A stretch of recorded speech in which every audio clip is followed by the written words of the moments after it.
चे इलेक्शन झाले आणि इलेक्शनामध्ये काय काय गोंधळ झाले हे आपल्याला पुढाला बघायला मिळणार आहे. पुढे शर्माची रिपोर्ट बघायला पाहिजे. चव्हाण आहे फुलंब्री विधानसभेचे चव्हाण निवडून आलेली मॅडम मतदारसंघातून निवडून आले. आपल्याला अभिषार शर्मा आणि रवीश कुमारची रिपोर्ट बघा. EVM मध्ये काय गोंधळ झालं ते पण बघावे. हाँ तो एक मिनट ये पर्ची निकाल लेते हैं, ठीक है ना। हाँ अब हमारे पास अभी हाँ अब आप देखिए पहले से अंदर कोई वोट नहीं है। कोई नहीं। एक मिनट में इसको भी शो रिजल्ट को 0 कर दूं। अभी एप्पल को वोट दिया था एक हमने, तो टोटल वोट 1 हो गया।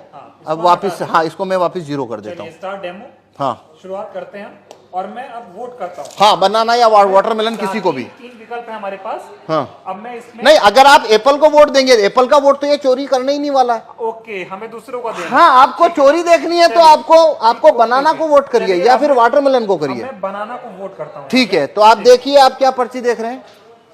हाँ बनाना आ गई। बनाना आ गई जी। तो आप वोटर ने बनाना की पर्ची देखी, जी वोटर यहाँ से चला गया। हाँ, अब अगला वोटर आया। आप हैं दूसरे वोटर। मान लीजिए मैं फिर बनाना को करता हूँ, ठीक। मैंने बनाना को वोट किया। हाँ। अब देखिए मैंने क्या देखा, बनाना, दिख रहा है। तो मैं भी खुश हो गया। खुश हो गया मतलब सेटिस्फाई हो गया। जी, जी। मैं चला गया। अब मान लीजिए आप आए, आप फिर से बनाना को वोट करिए। मान लीजिए मैं फिर से बनाना को वोट कर देता अब देखिए आप क्या देख रहे हैं यहाँ पे, हूँ। बनाना देख पा रहा हूँ। बनाना देख रहे हैं, जी। तो आप सेटिस्फाई हो गए। हाँ। आप भी चले गए। तो हमने 3 वोट कर दिए। 3 वोट कर दिए। ये बनाना बनाना बनाना, एक वोट और कर लेते हैं। ठीक। ये मान लीजिए मैं अब वापस बनाना को वोट कर रहा हूँ, ठीक है। तो ये मैंने बनाना को वोट किया, फिर मैंने देखा सिंबल बनाना, हाँ ठीक है। 4 वोट किया। 4 वोट किए हैं, चारों बनाना को। चारों बनाना को। तो अंदर से एप्पल का अब पहले इलेक्ट्रॉनिक वोट देखते हैं। देखिए आइए, हाँ तो ये शो रिजल्ट कर रहा हूं अब मैं जी। ये शो रिजल्ट। तो टोटल वोट कितना हुआ है, 4 वोट हुए हमारे। अब एप्पल को कितना मिला, 3 मिला हुआ है। कौन जीता यहाँ, एप्पल। क्या आपने एप्पल को वोट दिया? नहीं दिया। मैंने भी नहीं दिया। हाँ सभी ने तो बनाना को दिया था, सभी ने बनाना को दिया। लेकिन यहाँ पे तो एप्पल जीत गया है हाँ और बनाना को तो एक ही वोट मिला है। हाँ तो अब हम देखते हैं इलेक्ट्रॉनिक वोट को कागज के वोट से मैच करते हैं, क्योंकि काउंटिंग के दिन भी ऐसा होता है, ठीक। ठीक है। हाँ। तो देखिए अब हम कागज का वोट देखते हैं। ये देखिए ये कागज का वोट, कितना कागज का वोट है, 4 है। Total vote 4। अब देखिए यहाँ पे टोटल वोट कितना है, 3 एप्पल। नहीं टोटल वोट कितना है, और यहाँ टोटल वोट कितना है कागज का, 4 एप्पल का कितना वोट है, 3 यहाँ एप्पल का कितना है, 3 और यहाँ बनाना का कितना है, ये बनाना का 1। जबकि तो चारों आप ने बनाना को तो दिया। आप 100% वीवीपैट की पर्चियों की काउंटिंग करिए। ये लो काउंटिंग कितने की करनी है, कर लो काउंटिंग। क्या आपकी चोरी पकड़ में आई? नहीं है अभी, लेकिन मांग ये हो रही है, जो विपक्ष के जो इंडिया गठबंधन के तमाम नेता हैं वो ये कह रहे हैं कि वीवीपैट की पर्चियों की 100% मिलान होनी चाहिए। मशीन की गिनती आप बताइए होनी चाहिए क्या? नहीं, इस क्या हिसाब से मतलब- जो आप दिखा रहे हैं इसमें से तो आप साबित ही नहीं कर पाएंगे कि ऐसा गलत हुआ। भाई ये मैं ना खोलूं हाँ। तो यहाँ पे तो ये होने के बाद में जो बनाना का कैंडिडेट है वो वोटर को बोलेगा भाई तुमने तो मेरे को वोट ही नहीं दिया। वोटर बोलेंगे हमने तो बराबर वोट दिया, पर्ची छपी हुई एक देखी। सवाल और है, अभी हम जब वोट डाल रहे थे तो यहाँ पे पर्ची ये एक ही दिख रही थी। हाँ वही चार पर्ची में बार बार कटनी चाहिए पर्ची, जो कि कटती नहीं, पर ऐसे वो होनी चाहिए। हाँ पर उसको वोट फुल कट करेगा नहीं, क्योंकि उसको वोट जब चोरी करना है तो कट तो वो नहीं नहीं करेगा।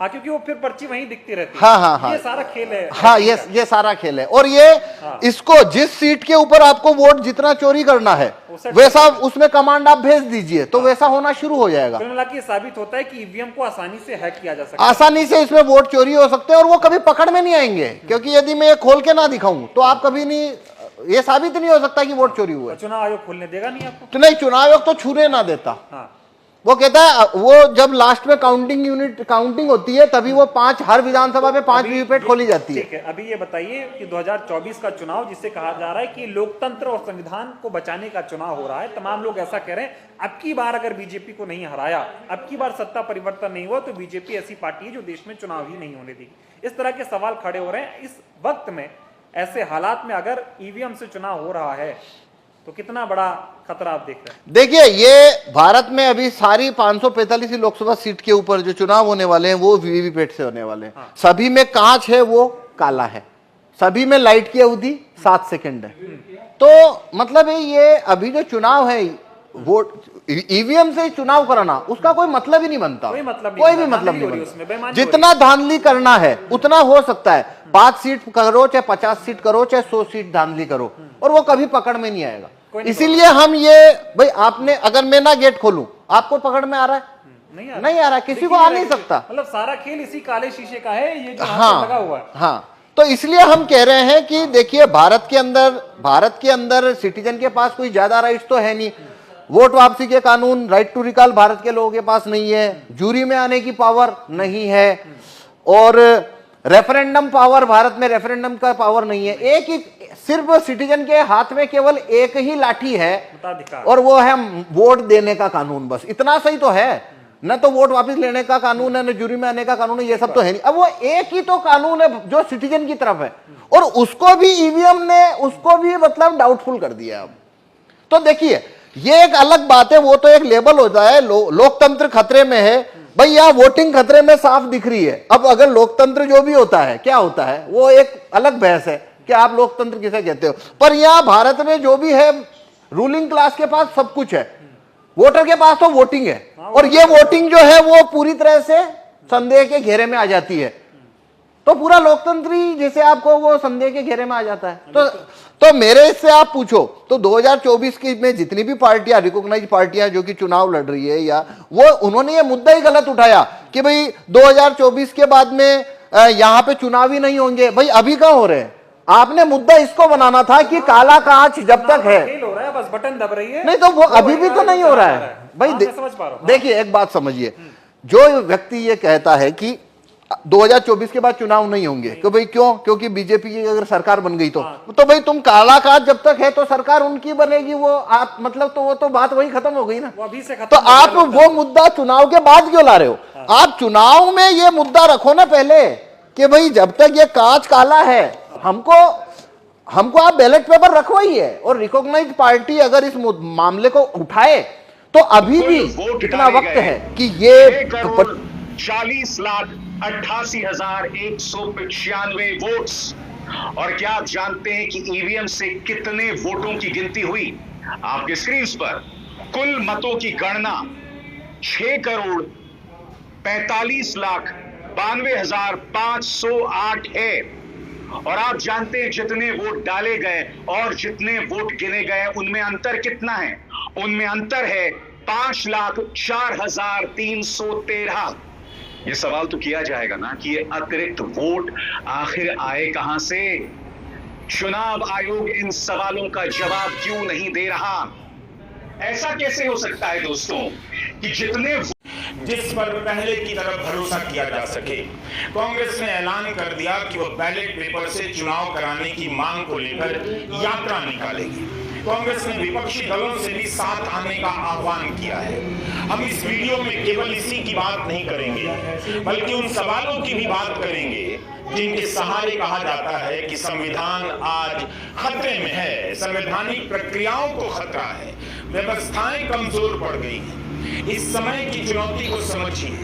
एक बड़े चैनल की मालकिन कहती हैं चैनल विपक्ष का काम नहीं करेगा। चीफ जस्टिस के पद से रिटायर डी.वाई. चंद्रचूड़ कह रहे हैं न्यायपालिका विपक्ष का काम नहीं कर सकती।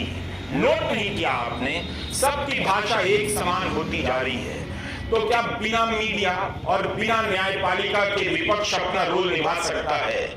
बिना न्यायपालिका के मीडिया अपना रोल निभा सकता है? क्या मीडिया और विपक्ष के रोल की कल्पना शून्य में की गई है? कोई इन सवालों को नहीं उठाता है। फिर जनता कहां जाएगी? क्या जनता जब विपक्ष की भूमिका में आएगी तब सुप्रीम कोर्ट की क्या भूमिका रह जाती है? न्यायपालिका की क्या भूमिका रह जाती है? क्या न्यायपालिका को यह कहने की छूट है कि वो विपक्ष की भूमिका नहीं निभा सकती? तो अगर वो विपक्ष की भूमिका नहीं निभा सकती तो फिर सरकार की कार्रवाइयों पर कैसे नजर रखेगी? लेकिन शुरुआत इस सवाल के साथ कि संसद के कार्यक्रम में प्रधानमंत्री मोदी का भाषण क्यों नहीं हुआ? आप कह सकते हैं उनका कार्यक्रम सुप्रीम कोर्ट में पहले से तय था। इसके पूर्व भी वे इसी दिवस पर सुप्रीम कोर्ट जा चुके हैं। लेकिन क्या यही कारण रहा होगा? क्या इसलिए संसद में प्रधानमंत्री का भाषण नहीं हुआ कि विपक्ष भी मांग करता कि उनके बाद नेता प्रतिपक्ष को भी बोलने का मौका दिया जाए? 2021 में संविधान दिवस के मौके पर संसद के संयुक्त सत्र में प्रधानमंत्री ने भी भाषण दिया था। पहले राष्ट्रपति का भाषण हुआ और फिर प्रधानमंत्री नरेंद्र मोदी का। लेकिन मीडिया में खबर है कि प्रधानमंत्री मोदी संविधान दिवस के मौके पर संसद में नहीं बोल रहे हैं। यह खबर थोड़ी खटक गई। इसमें लिखा है कि विपक्ष के सांसदों ने लोकसभा के स्पीकर ओम बिरला को पत्र लिखा कि नेता प्रतिपक्ष को भी बोलने का मौका दिया जाए। अब चूंकि नेता प्रतिपक्ष का औपचारिक पद है, अगर प्रधानमंत्री बोलते तो इसकी मांग होती कि उन्हें भी बोलने दिया जाए, और मना किया जाता तो कहा जाता बोलने नहीं दिया गया, ये कैसा संविधान दिवस है, बहिष्कार हो जाता। तो क्या इसका रास्ता यह निकाला गया कि प्रधानमंत्री भी ना बोले, केवल राष्ट्रपति का भाषण हो? वैसे प्रधानमंत्री मोदी का भाषण होता और उसके ठीक बाद राहुल गांधी का भाषण होता तो कितना सुंदर दृश्य बनता। संविधान को लेकर दो अलग अलग नजरिए आपके सामने आते। राहुल गांधी अपने भाषण में क्या कहते, क्या इसकी कल्पना से सत्ता पक्ष सिहर गया होगा? ऐसा क्यों नहीं हो सकता कि दोनों नेता एक दूसरे की बात भाषण दें? या लोकतंत्र है, इसी की तो दिन रात आपस में खाते रहते हैं। क्या आप जानते हैं कि प्रधानमंत्री मोदी की सरकार के कितने फैसलों को सुप्रीम कोर्ट ने असंवैधानिक कहा है और कितने फैसलों की संवैधानिकता को लेकर सुप्रीम कोर्ट में ही चुनौती दी गई है, जिन पर फैसले का इंतजार है। 2016 में मोदी सरकार इलेक्टोरल बॉन्ड स्कीम लेकर आ गई। इस योजना के लिए नया कानून बनाया गया और पुराने चले आ रहे कानून में संशोधन कर दिया गया। दोनों को सुप्रीम कोर्ट ने असंवैधानिक पाया। क्या प्रधानमंत्री नरेंद्र मोदी ने कभी इस पर अफसोस जताया कि उनके पास प्रचंड बहुमत थी और उन्होंने इसके इस्तेमाल से एक असंवैधानिक काम किया? 2024 की फरवरी में सुप्रीम कोर्ट ने इलेक्टोरल बॉन्ड के मामले में फैसला सुनाया और पाया कि इलेक्टोरल बॉन्ड स्कीम संविधान के अनुच्छेद 19(1) का उल्लंघन करती है। इसके तहत कुछ संशोधन किए गए, वे भी संविधान के अनुच्छेद 14 का उल्लंघन करते हैं। अदालत ने कहा कि यह योजना पूरी तरह से मनमानी है। यही एक फैसला नहीं है मोदी सरकार का जिसे सुप्रीम कोर्ट ने असंवैधानिक पाया है। हम इस वीडियो में आपको साईं बाबा की भी याद दिलाना चाहते हैं, जिन्हें मोदी राज में जेल में डाला गया बिना किसी